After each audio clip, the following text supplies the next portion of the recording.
Hello race fans and welcome to season 2020, episode 25 of the Pecino Report, the podcast that gets past the hype and gives you the lowdown on what's really happening in the paddock. So our Italian adventure is over and we're back to sunny Spain. Some more craziness in Catalonia. Suzuki continue to impress and now we've got a few clear favourites really starting to lead the pack while others falling by the wayside, quite literally. Also, our boys in Moto2, it was a very mixed bag. It was heartbreak for Jake Dixon, but a well-deserved podium for Sam Lowes. And can anyone challenge Mini Valet, Luca Marini, for the Moto2 title? Andra, what are your key takeaways from the weekend, my dear? Well, I was just sitting here before going, oh my God, what points am I going to bring up? There's so many though. I think the first one that I just remembered now was Dovi and Zarco going down earlier in the race. Yeah, totally forgot that. God. That's right. Yeah. Yes, and I believe was that Danilo's fault? Yeah, Petrucci had a bit of a moment. Yeah, because everyone blamed Zarco. And Zarco grabbed a handful of brake. He just went, ah. Oh, Manuel wants to talk. We haven't introduced you yet. Yeah, sorry. Good morning, or whatever you are, where you are. Indeed, go on. For me here in Madrid, it's good afternoon. For you there in Australia, good night. Good evening, good night. Yeah. Yep. Beer o'clock. Yes, but talking about Danilo and the incident, it was a disaster for Dovizioso, but you cannot blame Petrucci. He had just a moment, and this, with a domino effect, caused what came after. Yeah, I think what I found funny because everyone just went, Zarco, it's Zarco. Exactly. that's what was funny because he just got blamed immediately. And I was like, no, I'm pretty sure I saw another bike, in front of him. The other thing, and I won't get to Valentino yet, but Quartararo, I spent the week or build up because I was going crazy without racing to watch. I was watching all the Petronas. They've got 15-minute videos on the app that I use to watch the MotoGP. So they're now my favourite team. We've got Maverick. What happened to Maverick? And obviously with Valentino, he was so close to his 200th podium and almost his 200th podium. That's right. So close, but so far. Indeed, we'll talk about all those things. I think you should erase or somehow change this 4 for a 3 because it's yes, the of the moment now. And turn it more of a shade of blue. I was going to put my boobs on the internet. Brilliant. And obviously everybody, he's already here. He's the boss. He's the man, Manuel. I understand you watched the race from your own home due to coronavirus restrictions back in Spain. So tell me, Look, how are things going over there? After returning from Italy, I had prepared a very nice BMW Key 1600 to ride to Barcelona. But at the end, the situation here with the coronavirus is very uncertain. And we had the possibility of being locked down again in Madrid. And I didn't want to be stuck in Barcelona and not be able to come back. So I stayed here. But anyhow, cool. I enjoyed the same. And like you, what a race, right? Yeah. Yeah, very, very good. So, look, we'll get straight into it. What a race, what a weekend in Moto2 and MotoGP. It was absolutely fantastic. But one of the key takeaways from me, it seems, as we went into last weekend, there was 4 points between the top 4. And now we're starting to see a bit of space. Only one race, but we're starting to see a bit of space already. So it seems to me like the championship is solidifying around 2 or 3 guys. And some other people, as I said at the beginning, are falling by the wayside. So let's talk about some of those people that we thought would be championship contenders, first of all. Let's talk about Rossi, Vinales, and Dovi, first of all. What are your thoughts on those guys? Rossi, first of all. True, but it's interesting because, look, maybe point-wise, there are some rider who seems to be still in the race for the championship, right? Because the gaps are pretty close. And I think we see Vinales third in the championship. But after what we saw in Barcelona, we can't put it on the list of contenders, right? Yeah. And the same happened with Dovi. Dovi isn't that far in the championship standing, but again, his attitude, his performance, it's down to a state of mind and a state of performance, right? Yeah. More than down to points. That's right. I think definitely for those two guys, for Vinales and Dovi, I think there's definitely it's a state of mind, a mental thing that's going on with them. Other side of the coin, you look at VR46, who Andra's got, she's wearing all over her. She's got the number 46. That guy is more passionate, I think, than I've seen him in a long time. And as we've seen in the media this week, he's saying, oh, look, I got sucked into going for the win. What do you think of his performance there on the weekend and his chances for the championship? Look, what happened is very interesting. We know that Valentino isn't, for a long time already, not the fastest guy in the class, right? Valentino cannot, he has not the speed anymore like the young kids have.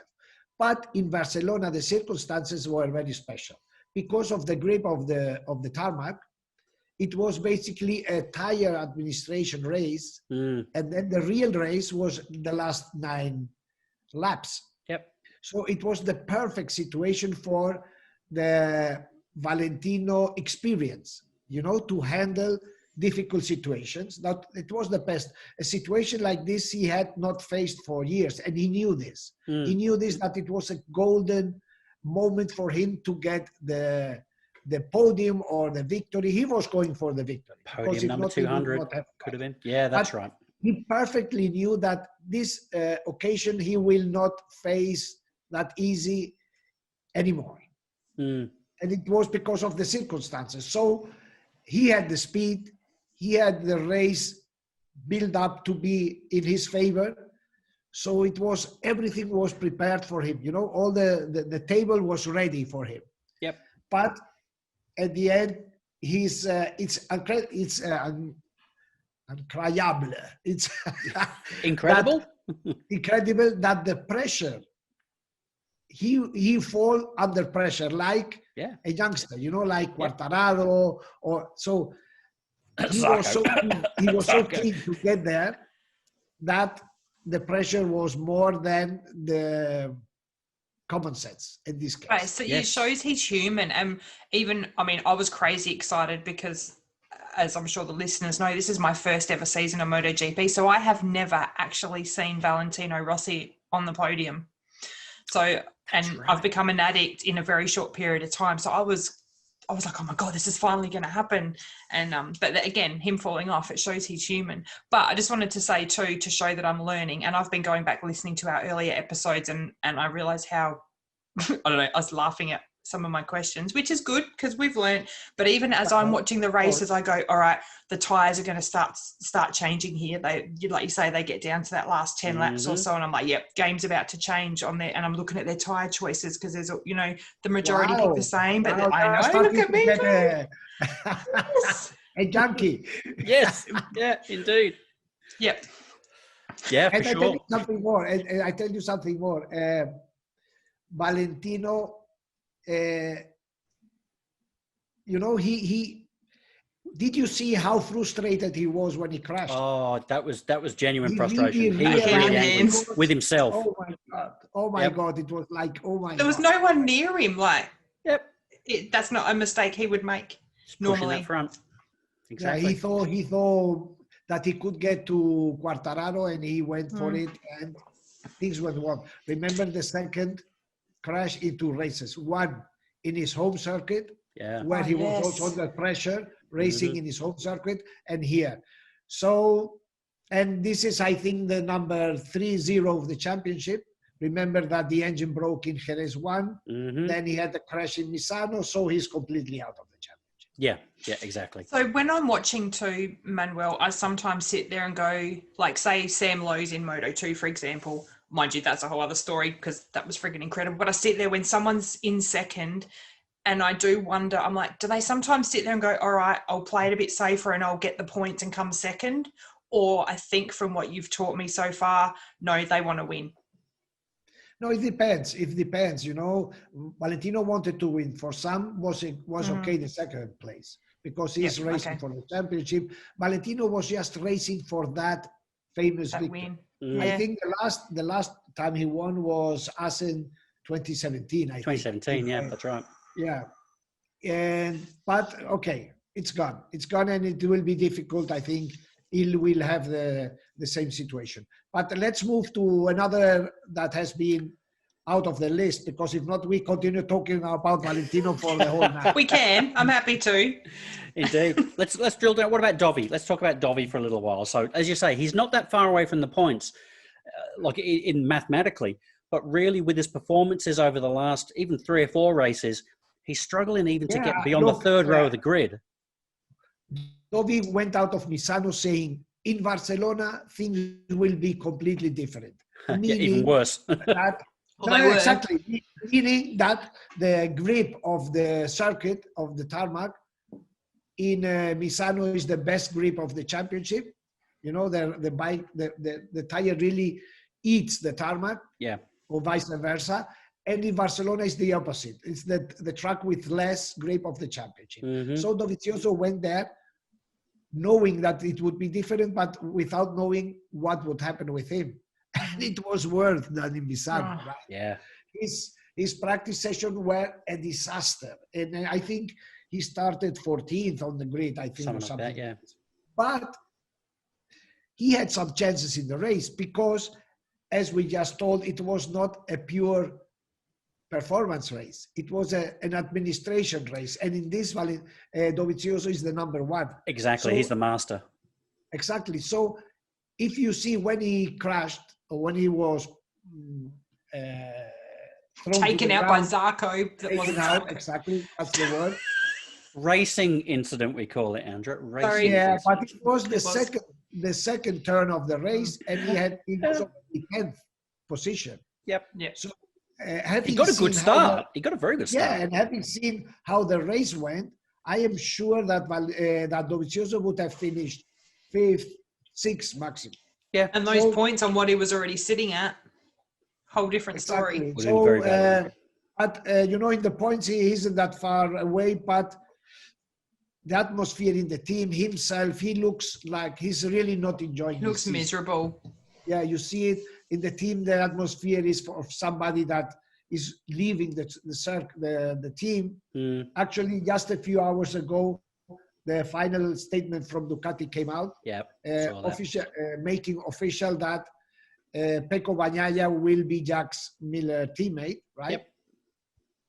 So Dovi, he's really not enjoying this year, right? And things won't change because now we come, look, one of the worst tracks for Dovizioso is Valencia. After there are 3 tracks where Dovi simply never has been fast enough. One is Phillip Island, which he hates.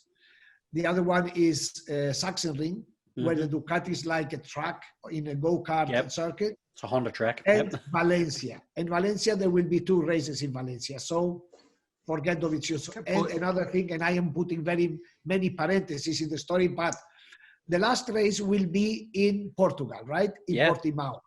On a track that nobody has been before. This will make that the guys with pure talent will have an advantage. You know, pure talent, obviously, Marc Marquez, Viñales, Jack, these guys that arrive and back. Other guys. So they haven't raced there before, ever? No. Ever. No, not in MotoGP. Well, sorry, I'm going to butt in. So all these tracks they're racing at, they obviously know these tracks in and out, like without even thinking. 90% of them, yeah. How are they going to learn that track well enough? It's going to be really interesting. Well, next week they will go and ride out on track on street bikes. Okay, but at the end, look, these guys are professionals. These go on the track, and after 10 laps, got it.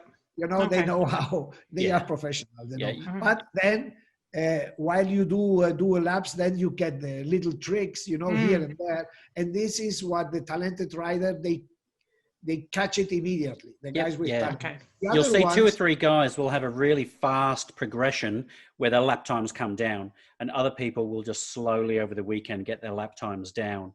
And that's that difference. Yeah, look, what happened with Marquez in MotoGP when he just arrived in 2013. He started to win races. And the last big examples too was, remember, Austin. They went to Austin. Yes. And Marquez has never, ever, how do you say? Well, he crashed last time, but he has won all the races he went to. To a circuit where nobody had been before. No one's even seen it. Yeah, that's right. Indeed. So this is a little parenthesis. So Dobby is out of the game. Then the third name that I would erase from the list of the challenger is Maverick. Exactly Maverick Viñales. Yep. Boom, boom. Can I just ask a Dobby question though before we move on? What do you think is going to happen with Dobby next year? I know. Is someone that he's negotiating with 2 factories. KTM. Okay. Always as a test team rider. Okay. He is talking with Honda. That is his priority. And he's talking with Suzuki. Oh, so he's not talking with KTM anymore. No. KTM, they have Pedrosa. They don't need it. Yeah, okay. And leave Danny alone, Stu. Yeah, and Aprilia is a project that really we don't know where they are going to. Right? Yep. Okay, so he'll be a test rider. Yeah, the problem is that my friend Alberto Puig, my friend Yep. has told Dovizioso that the first condition to sign is that he kicks out his manager. Right. And are they close, are they?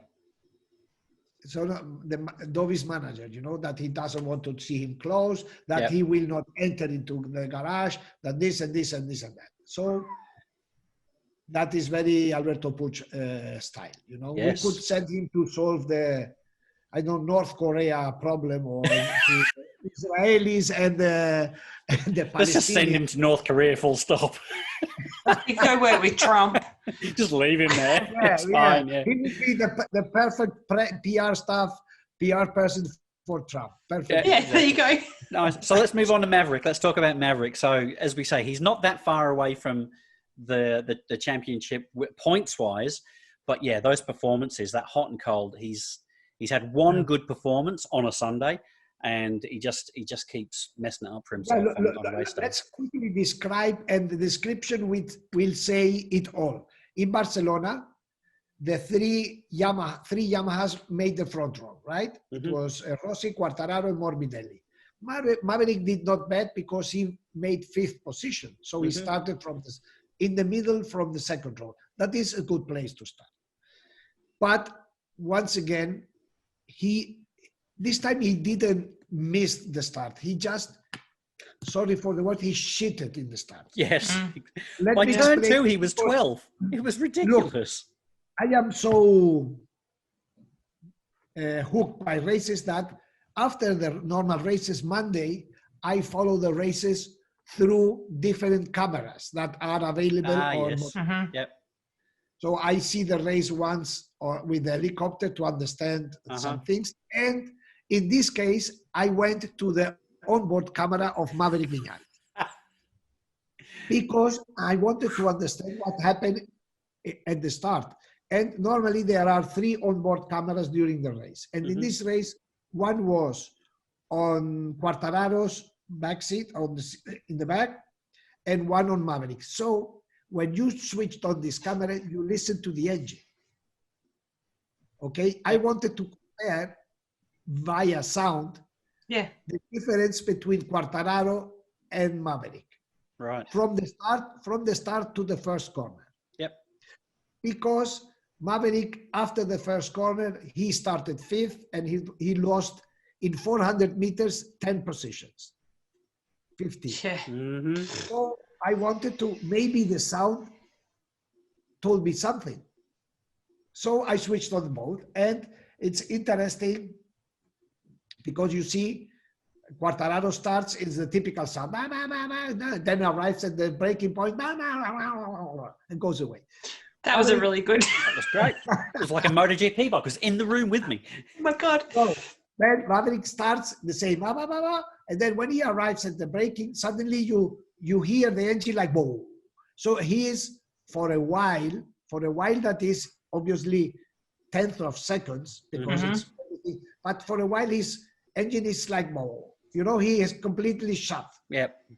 Then you go to and before this, it's incredible. I had to write it down because I wanted to tell you. Okay, he starts 5th, right? Yeah. So on onboard camera, you can see they start, the three in front of him go away. Jack with a Ducati starts better. Okay, then is Maverick fifth. And then comes the show. Hang on. Okay, before in this 400 meter, he is overtaken by first Paul, then Mir, then Zarco passes him on the right, Rins on the left, Petrucci on the right, Aleix Espargaro on the left. Oh my God. Was Tito there? Before Alex. Before Alex Marquez got past him as well. Marquez and Dovizioso both on the right. Okay. Hang on. The safety car. Turn number one. Then comes the change direction number 3. On turn number 3, no, 2, turn number 3, that is a very fast right-hander. Nakagami passes him. Wow. And then that snail that was on the track, did that overtake him? Poliscargo. Hang on. No, let me finish. And then when they arrived at the breaking point at turn 10, that is after the back straight, Brad Binder passes him on the... Of course. Then, hang on, it doesn't finish. There's more. First lap. Can you imagine? I just was wondering what Maverick was thinking. You know, everyone. He's looking for the safety car to come past him. So then they go through the finish line first lap, and the end of the straight, Kyle Crutchlow outbreaks. on his walking frame. And with just one arm, you know, because the other arm, the arm with where the gas is, right? Yeah. So, second lap, starting for position 5th, second lap he was 16th. It took 16 laps for Maverick overtake Cal Crutchlow. Wow. Is there any other thing to say? I think everything is said. That says it all. That's ridiculous. So was it the bike or was it him? Like, did that sound? No. And after the race, hang on, I can take this one. No, I can take this one. Manuel, what did you say the other week? Look at the other bikes that are exactly the same. Where were they? And he said, not the bike. I asked him, did you have any problem? He said, no. The only problem is that my bike is slow. Look at the other bikes that are the same. And then look, I tell you where the key was, because then talking, in a certain moment he says, when I was on the grid and I saw on my left a Ducati and on my right a KTM, I said to myself, wow, this race is going to be tough. So he always started. So he talked himself out of it before he even started. Exactly. You know, he's not a killer. Mental. Yep. Exactly. So can I ask Manuel, so just because I'm very fascinated now by what you do in your job as a MotoGP journalist. So after the race, you were saying, so you have access to all these different cameras. So like you said, is this a normal routine for you? So you watch the helicopter camera and do you watch the whole race or just parts and then you switch part of the race? For example, you can see how strong Valentino is on braking. It's amazing. You can see it from the helicopter and it's like, wow, this old man is still the best in braking. Yep. And you can see so many things, you know, but I don't know if you watch the races on MotoGP.com. No, I don't. I don't know if Stu does. Okay, because on MotoGP.com you have all these chances. You can follow live the whole race through the helicopter on an onboard camera, so you can understand a lot of things. For example, when Maverick had a clutch problem some races ago, I don't remember, you can perfectly hear in Austria his engine like accelerating. Accelerating, and the other bikes just it was clear, you know. So it is the sound. You can understand so many things, but you have to. Basically, I am a professional. You have to work on this to understand and have real speak with real information. Yeah, know? exactly. Can we see the interviews as well? So you obviously get to interview the riders after the race. No, this is just for journalists, I think. And we. No, because I think someone sent me footage of you asking questions of Dovi. It was from years and years ago, and I think they said that they watched it on the MotoGP app. They must have been able to see some interviews or something. I don't know. Now they don't allow us, because normally after the race there is the press conference. Yeah. The press conference. On this Yep. press conference, we journalists are connected through Zoom. And the one who are subscribed to MotoGP.com, they can see the press conference and us asking. Okay, but that's what I was. Yeah, they cannot interact. That's the no. But they can watch you do the press conference with the riders. Okay, cool. Okay, look, let's move forward and talk about the guys who are actually on the podium. I mean, because I think, as we said maybe last week or the week before, there's a real change of the guard coming here. It was shown again last weekend. Those youngins. Quartararo, Morbidelli, Mir. Oh my God! The oldest guy on the podium last Sunday was Alex Rins, and he's 24. You know, so it's unstoppable. They are, and I don't know if it's just it happened just, but who did crash? Dovizioso, Rossi, Valentino. Yeah. Well, the old guys, they're falling off. Exactly. Yeah. So a double podium for Suzuki, absolutely incredible. Let's talk about those first of all. What about those Suzuki guys? Okay, let's start. Look, we already knew, not me. We already knew how Joan Mir was going to race. Okay, we knew, especially in that race that was a tire administration race. We knew how he would do, because the Suzuki are always strong at the end. So I was watching and I was following the lap times, and I was seeing that Joan was losing 0.4, 0.3 per lap. And I was asking myself, Joan, maybe it's too much. Maybe it's too much. Will you make it at the end? You know, because I was suffering, because each lap he was losing 4/10, 3/10, 5/10. Oh, so I was suffering with you as well. I was saying, what's going on? It's too far. And he was stuck behind Jack Miller. But look, it was so interesting, because Saturday before the race, the riders, or in this case, Paul Espargaro, said, look, until lap 15, we have to manage the tire. After lap 15, it will be, let's go. He said something else. As we are so close to each other, the one who wants to really break the field will have to risk a lot, and this will mean crashes. And this is exactly what happened. You know, because they are so tight that they are already at the limit. So if they want, they have to risk over the 100%. And this is what happened to Valentino. Well, so there were Rins. 9 laps to go. It's a time attack. So he passes Jack, which cost him a lot. And then let's go to pick up the other two. First, Morbidelli. Pick up Morbidelli. Like a sandwich, you know, with mayonnaise. He swallowed it. And then it lasted 1 lap to catch Quartararo. You know, I don't know if it was 1 lap. He had maybe attacked 1 lap too late, but whoever. Quartararo won, and he waited 1 second. So Mir is the clear favorite. The clear favorite. I'd say so as well. Yep. Without having won a race yet. That's important. That's what else I love with it is, we were talking about this on the weekend, you don't necessarily have to win all the races to be the champion. Like, there's a whole other psychology to it. I don't know, that's probably not the right term, but so someone can win the championship and not actually have won a race. You're right, and it is psychology. That's right. It's a mental thing, because you get a lot of people, especially when they're younger racers, they just want to win. They just want to win.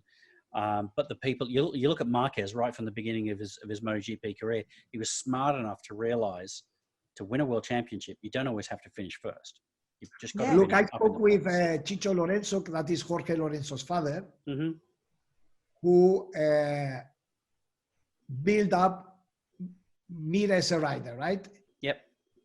We have to do a special podcast for this, because the story is incredible. Okay, so we know him very well. And he explained to me, I forgot. It was secret. Old man forgets. You know, how do you say, the amnesia is around. We're talking about the championship and not having to be a winner. The winning.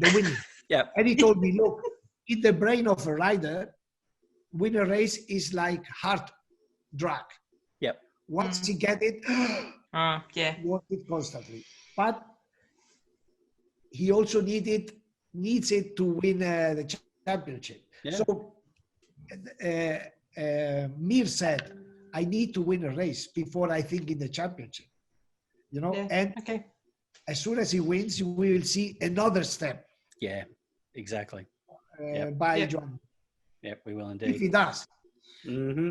And Quartararo. Who bloody knows? So, yeah, who knows? Yeah. Let's talk about Quartararo. So we're saying that Mir is probably the favourite at the moment, but Quartararo, the two of them have got to be very close for favouritism for the championship, because that performance was perfect. Look, the Quartararo, I have to say different things. One, he's a liar like most of the riders in the paddock, in the field. The same, and I explain you later. He's a liar. Punto. Period. How so? Second, did you realize that the races he has won, that was the two of Jerez and here, he started in the front and went away with the Yamaha. Yep. In the races where he was stuck in the middle of the field, he wasn't going anywhere. He suffered. Yeah. So it's at the end, it's what basically Maverick says. Okay, while Mir is capable to get out of trouble, you know, to fight during the race and get there. Therefore, if we put both on a balance, I think Mir has shown more skills or more resources to get there, right? Yeah, you're right. Because some of them, if they can get out front, they can stay out there. And I know it's not easy, but it looks like it. That's. But as soon as they're stuck. This is very interesting because the last Grand Prix, Paul Espargaro said, look, if you have behind the Yamaha, it's very easy to block them. You just break in the middle of the corner and they are done. Yeah. Because their strong point or their different point is the corner speed. So other riders know when they have a Yamaha behind, they know how to neutralize this. Right? Exactly. Okay. Quartararo, I think he is strong. He is very good under pressure when he's in racing, you know, because he had the pressure of Valentino. Yeah. He had the pressure of Mir arriving. So in this, he's good. But we saw him crying like a baby after the race, right? Yeah. Yeah. I think that's from the nipple chafing because he's the only one that doesn't wear a shirt under his leathers like everyone else. Crocodile tears. So he then he declared, I have been under a lot of pressure in the last weeks, and so on. Yep. The day before and the other day before and the before, when he was asked about if he was under pressure, no. What pressure? No, pressure never. And then as soon as he finishes, he cries, the pressure. So much pressure. So, Indra, write this on the wall of your house. Don't believe one word of what the riders say. They never say the truth. Never. Oh, and I put you another example. Alex Rins finishes on the podium, third. Yep. I have to confess that physically I was not fit. Okay. Wasn't he saying he was fine just the day before? In Misano, do you have physical problems? No. I'm just not getting the bike, the tire, the tarmac. They all lie. Yes. They all lie. Don't believe the occasion. Nothing. Wow. So there you go. The number one thing you hear is riders are liars. Don't believe a thing that they say. That's fantastic. Look, the same way riders say that we journalists invent everything that we buy. We say that they lie everything they open the mouth. Indeed. So we are even. Yeah, sounds fair.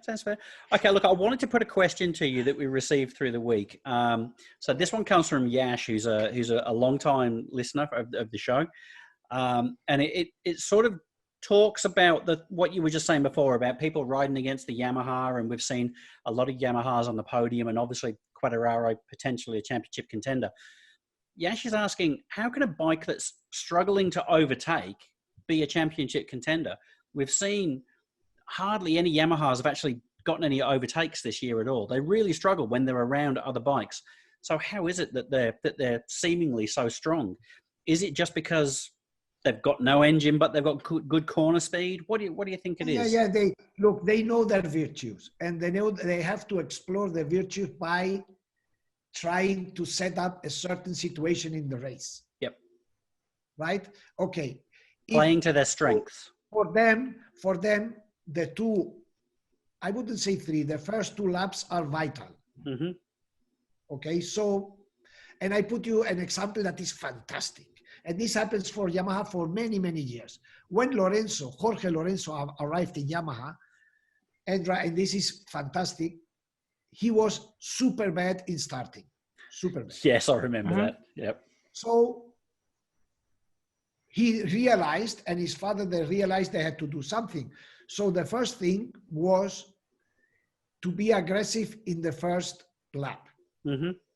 So he started bad, but he worked out his aggressivity to overtake very aggressively in the first lap. Yep. Mm-hmm. Then he learned to do this, but he realized that it was dangerous because he had some crashes. You being aggressive, you put yourself in a dangerous position. So what did he do? He learned to start, and he turned into the best starter of the championship. Yeah. How did he do this? How did he do this? It was fantastic. At that time, Wilco Sellenberg, who is now Petronas team manager, was his personal coach. Okay. So they went to a track with a standard bike, and he learned how the reaction time, right? How to do the movement. You know how many starts they did? 1,000. Probably 1,000. Wow. 1,000. And Wilco explained me that the clutches, Stu, they had constantly changing clutches. Exactly. Wow. Do it again. Do it again. Yeah. He turned into the best. The same happened to Dani Pedrosa when he arrived. The same. Right. The key in life is when you have a problem is first accept the problem. Mm-hmm. If Maverick has a problem, he said, the bike doesn't work, the tire doesn't work. You have to accept it. You cannot find a solution if you push your problem to the others. You know, the first thing is to accept the problem and then start to do little steps.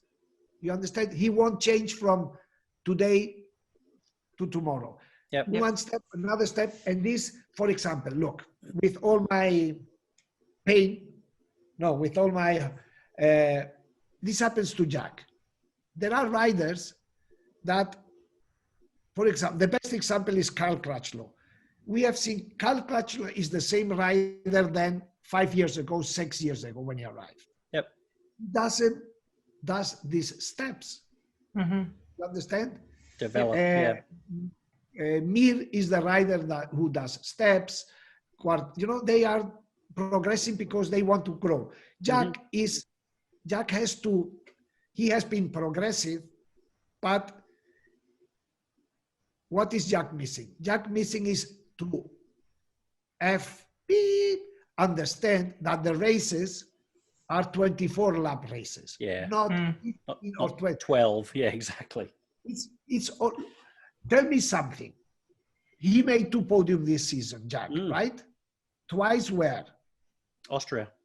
Why? Because the races were 12 lap races. Yeah, there were sprints. Oh, of course. Yep.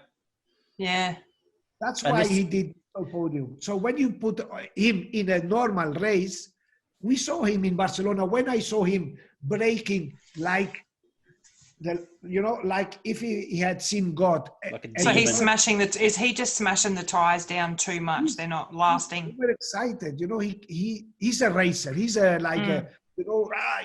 do you show these horses that get out of the cage like?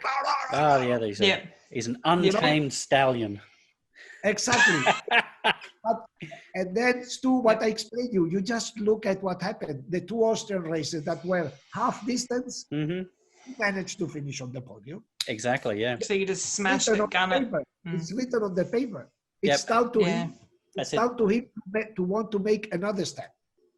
Yeah, exactly. And this is what we say all the time. When Andrew and I talk offline, when we're looking at the races, the prediction is Jack will have a really good start. He'll be up there in the top group, but then he'll drift back again because he runs out of tyres and he sort of halfway, two-thirds towards the end of the race. Imagine, we know this. Imagine if he, who is the protagonist, and his team doesn't know. So he needs to understand, if he wants, that he needs to do another step. Exactly. Because we should have told him when we spoke to him last week. We had the chance. Jack, save your tyres. Come on. Indeed. I tell you, he is super talented rider. But a MotoGP rider has to have, look, it's he has to do different skills, right? And he has to go to, let's say, grade 10. So if you have a 7 in pure talent, you can have other skills less, you know, but make up for it. How do you say, the sum of everything has to be 10. For example, Alex Marquez has no talent, but he's a hard worker and he's okay, you know. Don't hold back, mate. Tell us what you really feel. Hang on. Alex Marquez is twice world champion, and Jack, with all his talent, never been a world champion. Yeah, exactly. But that's it. Regardless who you are, you're going to have strengths and weaknesses. You need to find your weaknesses and work on them to grow. Exactly. Yeah, and at the end, it's you have to put the sum of everything has to be this to get there. That's it. That's it. Andrew, did you have a listener question that you wanted to put to Manuel? I do, but where'd I put it? Oh no. Where'd I put it? Found it. Go for it. I have a question from the lovely Retta. I hope I pronounced that correctly. Hi, Retta. Difference of race pace versus the time attack for qualifying. And this is a question that I actually have been thinking about myself. So is it about bike setup, tyre choice, or the feel of the bike? I think I did touch on this. Yes, look, there are both things, Rita. Very good question. Once, for a time attack, you can't use, or you use tires that you don't care if this tire will last more than 3 or 4 laps. So you go for it. Okay, and then is the setup. Look, the bike, it's a very, how can I explain it? You can set up the bike to take the maximum out of a tire. I mean, to make the rear tire grip like, you know, like chewing gum on the asphalt for 1 lap. And then you have to set up the bike in a certain way, suspension-wise, you know, that the tire probably works more than the suspension. But this, again, if you do this, you can do this for 2 or 3 laps. If you go with this suspension setup of weight distribution, after 10 laps, you were finished. And then you go nowhere in the race. Yep. And engine maps as well. There's lots of different engine maps too. And then something more. Normally, when they work on race setup, they work with the fuel tank, the whole weight of the bike, to understand how the tire consumption goes. But when they go out to do 1 lap, they go out with 1 liter. Yeah. And that's the whole thing too, which I'm now understanding. I'm getting my head around the free practice, because I went, oh, it's just about the setup. And now it's finally clicked that no, because they need to get the good times to get into the qualifying, to get to the right position to start the race. Yet they're doing all these little things that aren't exactly how the race is going to be with your longer laps. And there's, I'm starting to get now all of the That's it. And they're trying all these things in all the different practice sessions. So, you know, in FP1, FP2, they might be trying these things, and FP3, they'll try some other things. And so, it's a journey to get to the qualifying session and then to get to the race as well. Do they have only 45 minutes, right? Twice 45 minutes. So look, another thing they have to do, and it's something I am writing about that is so interesting, is how do they choose the tire for the race, right? So I've been explaining, the first thing when they arrived Friday morning, they look for the tire who gives them the most performance. Yep. You know, the fastest. Then normally they have to step one step down in tire performance, because the good one won't last the race. Exactly. Yeah. Longevity. They sacrifice this hyper performance tire to one that should work the race, and then they start to work on the setup. You understand? So everything is on the program. And then because they need to get the good times to keep their overall high time, shorter lap time. Yeah, but they work basically on FP2 and then Is it not all of the FPs that the times count? yes, Only some. Oh, it does. to go towards qualifying, you mean? Yeah. No, that's FP1 to 3. FP4 is a doesn't count towards yeah, Q1. but on Q2. FP1, look, they know perfectly that Friday afternoon they will be faster than Friday morning. So Friday morning is trying to set up the working plan. Mm-hmm. You understand? Okay. And again, in another episode, I'm going to explain you. Are you keeping note of these, Stu? The famous engine brake, that is amazing how it works. Really amazing. Okay. It's something, and it's so simple to understand. So simple. And this is another thing they have to work on when they arrive there. Every corner has a different engine brake. Every corner. If they go to a track with 13 corners, they have to fix these engine brakes for every corner while they are testing the tires, while they are this and so a lot of work. Yep. I wish we could hear more about that when we're watching, because I speak to people now, because now MotoGP's taken over my life. People go, yeah, I watched the race, and I'm like, do you not watch all the lead up stuff? And they're like, no, I'll just watch the race. And I'm like, but you're missing so much. You don't know what's going on. But I wish watching it, we could understand more, because you got your commentators and they're bloody awesome, but it's all these things trying to understand what they're doing at the time. Or we'll have to do that when we meet up with Manuel and have a beer. He can talk us through one. Exactly. Yeah, you can. Look, there is obviously some people watch the races just they could do anything else. But the ones that we watch the race are really enjoying. It's so interesting to read what's going on. Instead of just watch. And look, to read, if you see the races on MotoGP.com during the race, you can change the cameras, right? Yep. I'm totally signing up for that. I got a 50% off email the other day. Nice. And you can keep watching. For example, at the end of the straight, they are arriving at the end of the straight. But you switched on the camera of the helicopter, and then you can see who's braking into what corner, who's out braking who. For super freaks, okay? That's for super freaks. Yep. I think I'm nearly there. I think that's all three of us, indeed. Well, look, guys, it's been absolutely amazing. I think we had some more stuff we wanted to talk about, but we've gone long as per usual. We didn't want to rush it. It was a great chat. I think we'll leave it there.